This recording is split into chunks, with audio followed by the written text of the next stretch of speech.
Hello student, fundamental of mechanical engineering के YouTube channel पर आपका फिर से स्वागत है। मैं अतुल धाकड़ आज के इस वीडियो में डिस्कस करने वाला हूं थर्मोडायनामिक्स सब्जेक्ट के एक और मोस्ट इंपोर्टेंट टॉपिक को, जिसका नाम है work transfer. It is a very very important topic for GATE, IAS, PSUs and other mechanical engineering exam point of view. अगर आप डिप्लोमा के स्टूडेंट्स हैं, चाहे आप बीटेक के स्टूडेंट्स हैं, तो इस जो टॉपिक है, इस टॉपिक को आप जरूर अच्छे से पढ़िए, क्योंकि इस टॉपिक से बहुत सारे ऑब्जेक्टिव क्वेश्चंस, साथ ही साथ इंटरव्यू के पॉइंट ऑफ व्यू से भी बहुत इंपॉर्टेंट ये टॉपिक होने वाला है। तो इसको जो है मैं आज आपको बहुत सिंपल मैनर में जो है आपको आपके सामने एक्सप्लेन करूंगा। तो डेफिनेटली जो है इस टॉपिक से जुड़े हुए जो भी आपके डाउट्स हैं वो सब क्लियर हो जाएंगे, ठीक है। और हम सिलेक्टेड चीज़ ही इसमें पढ़ेंगे। तो आज हम देखेंगे कि वर्क ट्रांसफर जो है बेसिकली वो बताता क्या है। ये वीडियो लेक्चर नंबर 8 है। वीडियो लेक्चर नंबर 7 में मैंने जैसे कि ऑलरेडी आपको बता रखा है कि जीरोथ लॉ ऑफ थर्मोडायनामिक्स होता क्या है। दो तरीके के हम जनरली पैमाने यूज करते थे। एक तो आपका बिफोर 1954 एंड आफ्टर 1954। जो बिफोर 1954 है उससे पहले हम क्या करते थे, दो रेफरेंस पॉइंट लेते थे जनरली, उनके बीच में जो है हम क्या करते थे, टेम्परेचर का मेजरमेंट करते थे। उसके बाद 1954, आफ्टर 1954 हमने क्या किया, one fix point has been used, जिसे हम बोलते हैं ट्रिपल पॉइंट, जिसकी वैल्यू होती है 0.01 डिग्री सेल्सियस और कैल्विन में 273.16 कैल्विन। जनरली ये थोड़ा सा रह गया था, इसलिए मैं यहाँ पर डिस्कस कर रहा हूँ। देन अब स्टार्ट करते हैं हम वर्क ट्रांसफर के बारे में। तो सबसे पहले आपको ये समझना पड़ेगा कि वर्क ट्रांसफर है क्या, ठीक है। तो work transfer generally is nothing, work is said to be done by the system if the sole effect on things external to the system can be reduced to the rising of a weight। तो बहुत simple ये definition है, इसको मैं अच्छे से explain करूंगा। बच्चों को ये डेफिनेशन समझ में नहीं आती है, तो हम इसको अच्छे से समझने वाले हैं। जैसे कि आप देख रहे होंगे यहाँ पर कोई वेट रखा हुआ है, यहाँ पर है ना, यहाँ पर एक वेट रखा हुआ है। यहाँ से जो है कोई ह्यूमन जो है इस वेट को अपनी एक पोजिशन ए से शिफ्ट करके बी पे ले जा रहा है। तो क्या हो रहा है, ह्यूमन जो है ना, कोई भी जो पर्सन है, उसके द्वारा ये जो बॉक्स है, इस बॉक्स पे क्या किया जा रहा है, वर्क है ना, इस पे फोर्स लगाया जा रहा है जनरली, है ना। तो उसके द्वारा जो है ये शिफ्ट होके यहाँ पे आ गया। तो हमने क्या किया, कुछ यहाँ पे काम किया, कुछ वर्क किया, तभी तो जो है हमने इसको यहाँ पे पहुँचा पाए। हमारे अंदर जितनी भी कैपेसिटी होगी, जितनी भी एनर्जी होगी, उसके अकॉर्डिंग हमने इसको दूसरी जगह शिफ्ट कर दिया। तो ये एक तरीके से ये सिंपल वे में जो है मैंने आपको वर्क के बारे में बताया। वैसे ही जो है आप थर्मोडायनेमिक्स जो है उसके अंदर बहुत सारे आप देखते होंगे डिवाइस होते हैं, अलग अलग डिवाइस होते हैं, अलग अलग डिवाइस का अलग अलग वर्क होता है जनरली, है ना। जैसे कि आप साइकिल चलाते हैं, साइकिल में आपने देखा होगा जब आप पैडल पे फोर्स मारते हैं, पैडल पे कुछ वर्क करते हैं, तभी तो साइकिल जो है वो आपकी आगे बढ़ती है। तो वैसे ही अलग अलग, उसे हम बोलते हैं पैडल वर्क, है ना। ऐसे अलग अलग टाइप्स के वर्क होते हैं। जैसे कि अगर वाटर को हम फ्लो करवाएं और वाटर अगर किसी पे पड़े और वो घूमना स्टार्ट कर दे, तो वहाँ पे क्या है, वो जनरली वो फ्लो वर्क हो रहा है। फ्लो वर्क मतलब वहाँ पे जो है फ्लूइड वर्क हो रहा है जनरली, है ना। तो ऐसे अलग अलग टाइप्स के वर्क होते हैं। और ये जो डेफिनेशन आपका है वो यही बता रहा है कि work is said to be done by the system. Thermodynamics system के अंदर जनरली, या थर्मोडायनेमिक्स जो आपका सब्जेक्ट है, इसके अंदर वर्क एक ऐसा फिनोमिना है जो कि सिस्टम के द्वारा किया जाता है। कोई भी सिस्टम हो सकता है। यहाँ पर जैसे कि आप देख पा रहे होंगे, यहाँ पर मैंने एक पुली बना रखा है, ये पुली, ठीक है, इस टाइप की, ये इस टाइप की बेल्ट एंड पुली का अरेंजमेंट कर रखा है। और यहाँ पर मैंने कुछ वेट जो है इसको लटका रखा है। W वेट है, ये अपना 10 न्यूटन है, ठीक है। अब यहाँ से जो है मैं इस पर कुछ फोर्स लगाऊंगा या इसको मैं खींचूंगा, तो क्या होगा, ये जो वेट है आपका वो क्या होगा, राइज होगा, है ना। हाइट के रिस्पेक्ट में वेट मतलब ये राइज, वेट मतलब इसका वेट राइज नहीं होगा। जैसे कि अगर 10 न्यूटन है तो ये 12 न्यूटन नहीं हो जाएगा, ये सिर्फ हाइट के रिस्पेक्ट में लिफ्ट कर जाएगा, ऊपर हो जाएगा। तो हुआ क्या, आपके द्वारा कुछ इस पर फोर्स किया गया, उसके द्वारा जो है ये जो पूरा सिस्टम है, इस सिस्टम ने क्या किया, इसको राइज करने की कोशिश की, इसको उठाने की कोशिश की। तो ये डेफिनेशन वही चीज़ बताती है हमें। Work is said to be done by the system, मतलब वर्क जो है वो ऐसा फिनोमिना है जो सिस्टम के द्वारा किया जाता है ना। तो यहाँ पर ये सिस्टम पूरा लगा हुआ है, पूरा ये सिस्टम है, इसके द्वारा कर रहे हैं हम, ठीक है। If the sole effect on things external to the system can be reduce to the rising of a weight. तो क्या हो रहा है, यहाँ पर एक्सटर्नली जो है बाहर से जो है हम फोर्स लगा रहे हैं। फोर्स लगाने के बाद जो है हम क्या हो रहा है, ये जो वेट है वो राइज कर रहा है ऊपर। तो जनरली जो वेट का मैंने आपको बताया कि ये क्वांटिटी में वेट नहीं बढ़ रहा है, सिर्फ लिफ्ट कर रहा है। तो इसका मतलब क्या हुआ, यहाँ पर हमने कुछ वर्क जो है वो गेन किया, हमने कुछ वर्क किया, तो इसे हम बोलते हैं वर्क। हो गया, आपको समझ में आ गया होगा। तो यहाँ पर आप देख रहे होंगे, यहाँ पर किसके द्वारा, मतलब वर्क किसके बिटवीन में होगा, सिस्टम क्या कंसिडर होगा, सिस्टम होगा आपका ये पुली, ठीक है, ये बेल्ट होगा, ठीक है, और ये एक्सटर्नल सोर्सेस रहेगा। इसको हम जो ह्यूमन का इफेक्ट बोलेंगे उसे एक्सटर्नल थिंग्स बोलेंगे, ठीक है। और बाकी जो है ये पूरा अरेंजमेंट जो है ये वर्क होगा। तो यहाँ पर जनरली बेल्ट के द्वारा इसके रिस्पेक्ट में ये जो वेट है इसके ऊपर वर्क किया गया, तो ये सिस्टम आपका यहाँ पे हो गया। इसे हम बोलेंगे पूरा एक तरीके से एक वन सिस्टम। तो होप आपको समझ में आ गया होगा। Work is said to be done by the system if the sole effect on things external to the system can be reduce to the rising of a weight. Sole effect means इसका पूरा जो effect है, अगर उसकी हम analysis करें तो आपको जो है ये वेट जो है वो राइज करते हुए दिखेगा, लिफ्ट करते हुए दिखेगा। होप आपने ये चीज़ें आपको समझ में आ गई होंगी। बहुत सिंपल मैनर में इसको आपको मैंने समझाने की कोशिश की है। अब आप देखिए यहाँ पर जो मैंने चीज़ें बताई, जो वर्क है वो एक तरीके से आपका बाउंड्री फिनोमिना है। बाउंड्री मतलब यहाँ पर अगर मैं एक बाउंड्री बना दूँ तो यहाँ पर आप देखोगे तो ये वेल्ट जो है वेल्ट के द्वारा वर्क किया गया बेसिकली, है ना। ऐसे ही अगर मैं बहुत सारे वर्क आपको मिलेंगे, साफ्ट के द्वारा हम वर्क करते हैं, जैसे कि ये साफ्ट लगा हुआ है यहाँ पर, ठीक है। और साफ्ट के द्वारा अगर मैं कुछ चीज़ें मोशन करवाने की कोशिश करूँ, इस साफ्ट को अगर मैं इस टाइप से मूवमेंट दूँ तो ये साफ्ट क्या करेगा, दूसरे को मूवमेंट ट्रांसफर करेगा, ठीक है। उसको स्लाइड करवाएगा, इसको घुमाएगा, तो इसके द्वारा साफ्ट के द्वारा वर्क किया। तो ऐसे अलग अलग टाइप्स के वर्क होते हैं, shaft work, paddle work, displacement work, flow work, thermodynamic subject के अंदर, क्योंकि अलग अलग डिवाइस होते हैं तो अलग अलग डिवाइस के अलग अलग वर्क होंगे, ठीक है। जैसे कि मैं एक सिंपल से एग्जांपल लेके आपको बताता हूँ। आपके पास साइकिल है, साइकिल को अगर मैंने चलाया तो मैं पैडल मार रहा हूँ तो वहाँ पर मेरे पैर के द्वारा मैं वर्क कर रहा हूँ। अगर मैं मेरे हाथ जो है, हाथ पे अगर मैं ब्रेक लगाऊंगा तो वहाँ पे भी आपने क्या किया, एक तरीके से एक फोर्स लगा के वर्क किया ना, और उसको रोकने की कोशिश की, तो वहाँ पे आपने वो अलग वर्क हुआ आपका। ब्रेक के रिस्पेक्ट में वो वर्क हुआ, नीचे पैडल के रिस्पेक्ट में वर्क हुआ। तो ऐसे छोटे छोटे सिस्टम्स होते हैं, उनके रिस्पेक्ट में हम वर्क को डिफाइन करते हैं, है ना। तो इसलिए बाउंड्री होती है एक तरीके से। बाउंड्री मतलब वो पूरे एक सिस्टम के अंदर कंसीडर हो जाएंगे। पैडल आपका पैर वो एक सिस्टम के अंदर आ जाएगा, आपके हाथ और जो आपका ब्रेक आप लगा रहे हैं वो एक अलग सिस्टम हो गया आपका। तो ऐसे, है ना। तो होप आपको समझ में आ गया होगा। तो जनरली ये जो है इसे हम बाउंड्री फिनोमिना बोलते हैं। इस चीज़ को आप ध्यान रखिएगा। Work transfer and heat transfer जो है आपका ये बाउंड्री फिनोमिना है। जनरली एक बाउंड्री के अंदर इसको हम कंसिडर करके इसकी एनालिसिस करते हैं। तो वर्क ट्रांसफर जो है it is a boundary phenomena. Hope आपको ये समझ में आ गया होगा। देन उसके बाद अब बहुत इंपॉर्टेंट चीज़ मैं आपको बता रहा हूँ, जैसे कि ये सिस्टम है आपके पास, ठीक है। अब इस सिस्टम जो है, इस सिस्टम के द्वारा वर्क किया बाय द सिस्टम, ठीक है। तो इसे हम बोलेंगे पॉजिटिव वर्क। हमेशा जब सिस्टम के द्वारा वर्क किया जाता है तो उसे हम पॉजिटिव वर्क बोलते हैं। और जब आप सिस्टम के ऊपर वर्क करोगे,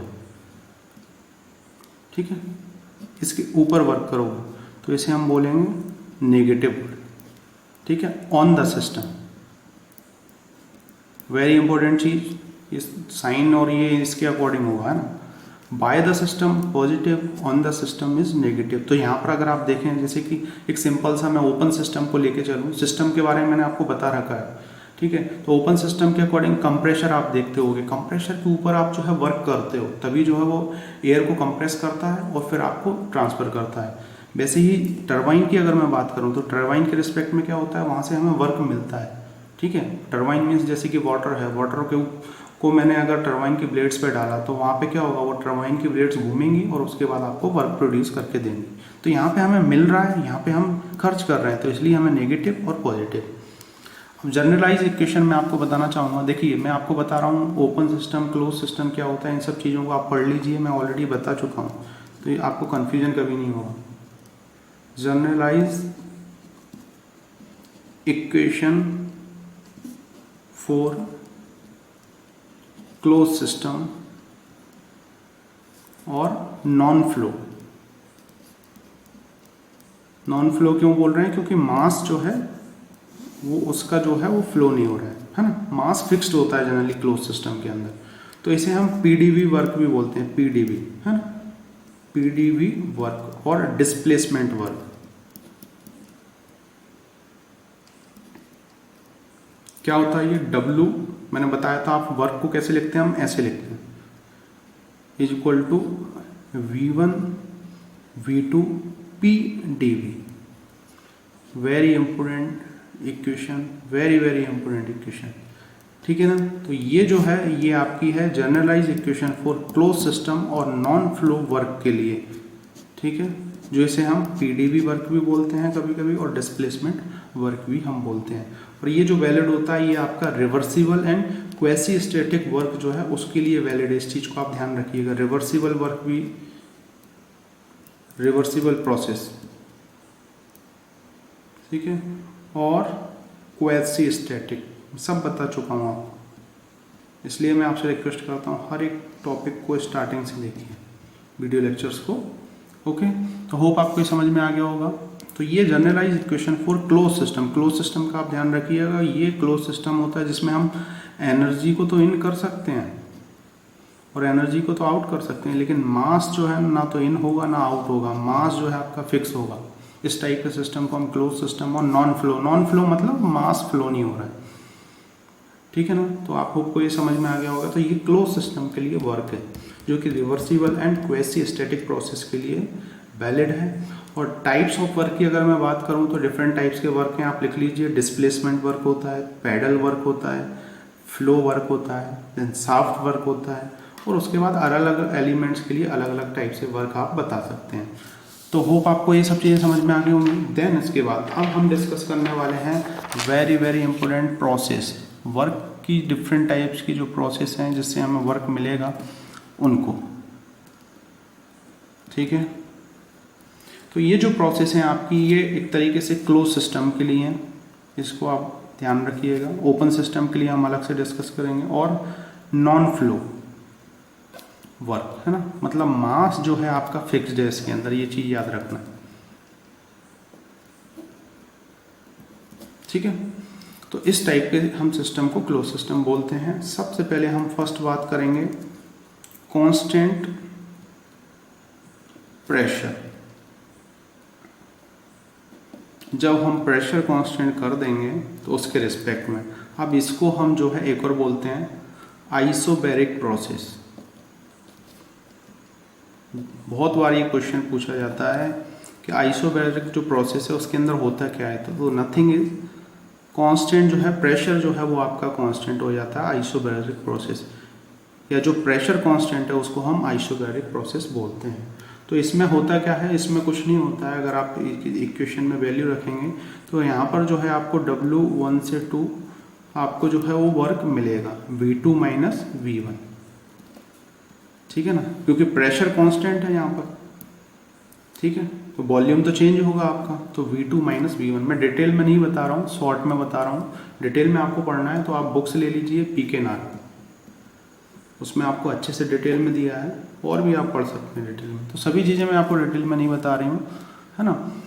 तो ये जो है आपका कांस्टेंट प्रेशर है, जिसे हम आइसोबैरिक भी बोलते हैं। प्रेशर जो है इसमें कांस्टेंट होता है और यहाँ पर हमें कुछ वर्क मिलता है। दूसरा आपका होगा कांस्टेंट वॉल्यूम।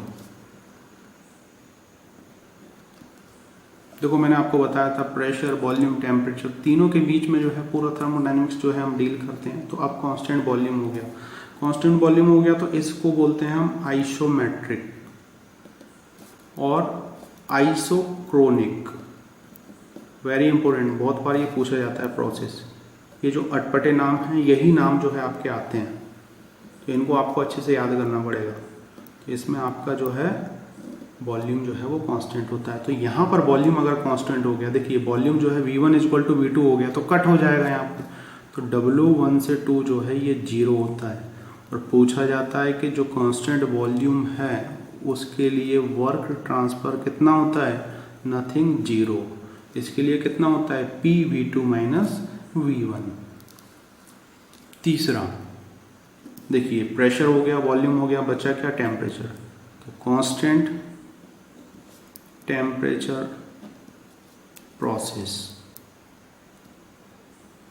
ठीक है, जिसे हम बोलते हैं आइसोथर्मल। जहां भी आपको आइसोथर्मल वर्ड देखे तो we can say that temperature is constant. Okay, तो यहां पर अगर मैं बात करूं तो यहां पर अगर आप टेम्परेचर कांस्टेंट रखेंगे तो PV is equal to C, इस टाइप से इसकी इक्वेशन होती है, ठीक है। और यहाँ पे आपका जो वर्क निकलेगा वो पूरा ये फाइंड करके हम निकालते हैं P1 V1 log V2 upon V1, ये पूरा फाइंड करके निकलता है। और इसमें हमने कल इसको ऐसे लिख सकते हैं mRT1 log V2 upon V1। Pressure के रिस्पेक्ट में भी आप लिख सकते हैं mRT1 log P2 upon P1। जब प्रेशर दिया हो, जब वॉल्यूम दिया हो, तो इस टाइप से। तो ये आपका वर्क हो गया किसके रिस्पेक्ट में, कांस्टेंट टेम्परेचर प्रोसेस, जिसे हम आइसोथर्मल प्रोसेस भी बोल रहे हैं। तो होप आपको समझ में आ रहा होगा। इसका पूरा डेरिवेशन है, आप देख सकते हैं, फाइंड कर सकते हैं। मैं पूरे डेरिवेशन जो है आपको नहीं बता रहा हूँ, ठीक है ना। उसके बाद fourth very important process, adiabatic. तो एडियाबैटिक प्रोसेस एक ऐसी प्रोसेस होती है जिसके अंदर हम ना तो हीट को ले सकते ना हीट दे सकते। हीट जो है वो आपका जीरो इक्वल टू, मतलब heat transfer nothing is equal to zero, है ना, फिक्स है आपका। इसके लिए वर्क होगा आपका W is equal to P1V1 minus P2V2 upon gamma minus 1। अब यहाँ पे ये गामा क्या है, गामा जनरली है आपका एडियाबैटिक इंडेक्स, ठीक है। ये जो एडियाबैटिक है ये इंडेक्स है, इसकी वैल्यू होती है 1.4, ठीक है। हमेशा जो है गामा की वैल्यू ग्रेटर देन 1 होती है, इस चीज़ को आपको ध्यान रखना है। आगे भी मैं बता दूंगा इसके बारे में आपको। तो होप आपको ये समझ में आ गया होगा। लास्ट जो प्रोसेस होगी वो होगी सिमिलर टू एडियाबैटिक प्रोसेस, जिसे हम बोलेंगे पॉलीट्रॉपिक प्रोसेस, ठीक है। और इसमें क्या होगा, PV⁴ is equal to C। ये है आपका PV⁴ gamma is equal to C। ये इक्वेशन है ना, पॉलीट्रॉपिक इक्वेशन इसे हम बोलेंगे। तो यहाँ पर W is equal to P1V1 minus P2V2 upon n-1। और n की जनरली वैल्यू जो है ये आपका होगा पॉलीट्रॉपिक इंडेक्स 1.1, 1.2, 1.3 के समथिंग।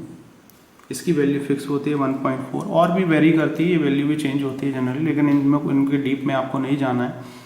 तो होप आपको समझ में आ गया होगा। वेरी इंपॉर्टेंट मैंने आपको प्रोसेस बताया। कांस्टेंट प्रेशर जिसे हम आइसोबैरिक बोलते हैं, कांस्टेंट वॉल्यूम जिसे हम आइसोमेट्रिक और आइसोक्रोनिक बोलते हैं, जिसमें वर्क ट्रांसफर जीरो होगा आपका। कांस्टेंट टेम्परेचर आइसोथर्मल, जिसमें आपको इस टाइप की इक्वेशन निकल के आएगी। देन उसके बाद एडियाबैटिक और पॉलीट्रॉपिक, ये सिमिलर होती हैं। इन दोनों को आपको ध्यान में रखना है, एक में वर्क मिलेगा, एक में नहीं मिलेगा। इसमें जो है आपको इस टाइप की इक्वेशन मिलेगी और ये सिमिलर है। यहाँ पे आपको P1 की वैल्यू दे रखी है, V1 की वैल्यू दे रखी है, P2 की, V2 की, गामा की वैल्यू आपको दे रखी है। तो you can find out W। ऐसे ही आपको ये वैल्यू दे रखी है, W फाइंड आउट कर सकते हैं। ऐसे छोटे छोटे न्यूमेरिकल्स आपको मिल जाएंगे। तो होप आपको ये बहुत अच्छा लगा होगा और आपने एंजॉय किया होगा डेफिनेटली। तो ये जो है आपका अभी तक आपने समझा कि वर्क ट्रांसफ़र क्या होता है, हीट ट्रांसफ़र क्या होता है, इन सब चीज़ों के बारे में मैंने आपको डिटेल में स्टडी दी। अब थोड़ी चीज़ें और मैं डिस्कस करने वाला हूँ जो कि इसी जो आपके वर्क ट्रांसफ़र है इससे जुड़ी हुई हैं।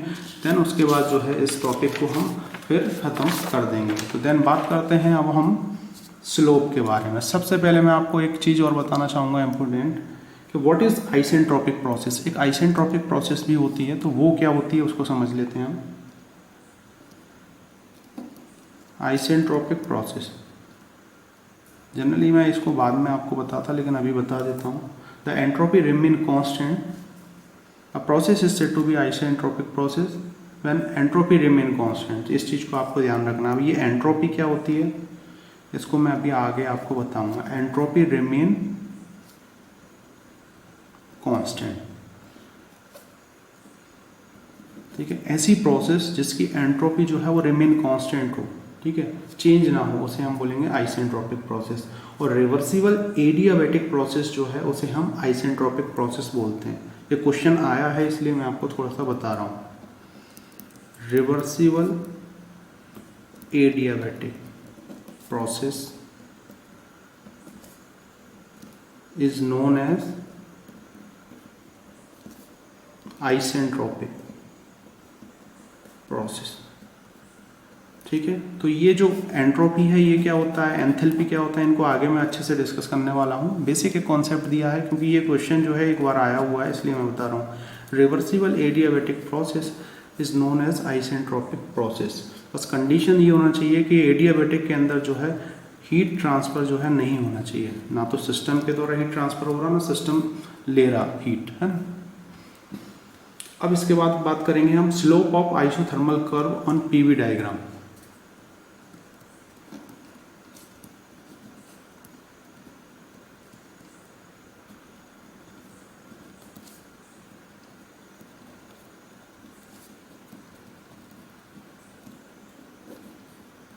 पीवी डायग्राम, ठीक है। तो आइसोथर्मल प्रोसेस अभी मैंने आपको बताया, उसके कर्व को हम थोड़ा सा समझेंगे। तो dp अपॉन dv, ठीक है, ये अब हमारा बाई एक्सिस पे हो जाएगा, ये आपका एक्स एक्सिस पे हो जाएगा। तो nothing minus P upon V, ये स्लोप ऑफ आइसोथर्मल कर्व जो है उसकी वैल्यू होती है।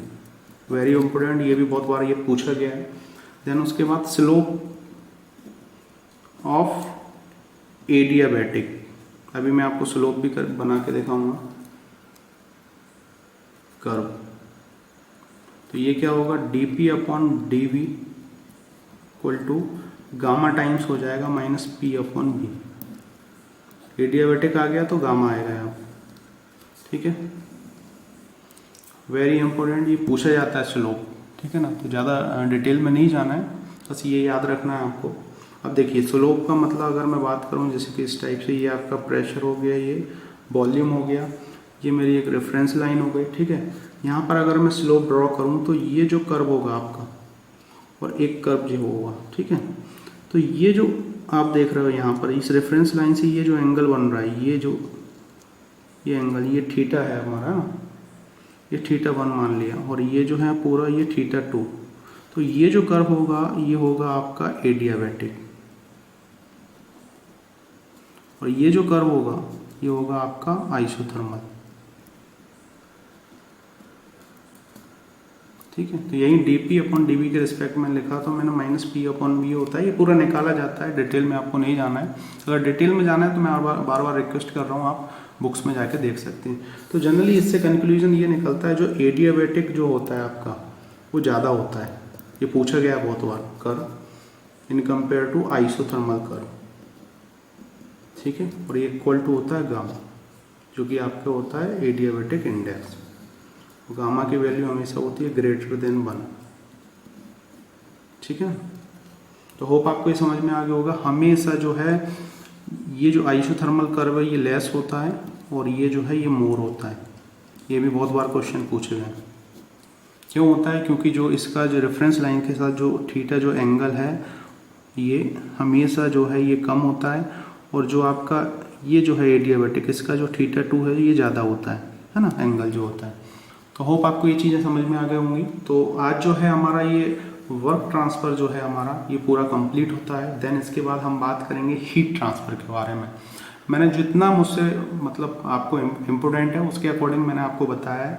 अब जो है हम हीट ट्रांसफ़र पढ़ेंगे, इतना सफिशिएंट है, इतना आप कर लेंगे तो डेफिनेटली आप बहुत सारी चीज़ें कवर कर पाएंगे। और भी एक दो टॉपिक हैं उनको आप करेंगे तो मिलते हैं नेक्स्ट वीडियो में कुछ और इंटरेस्टिंग टॉपिक के साथ।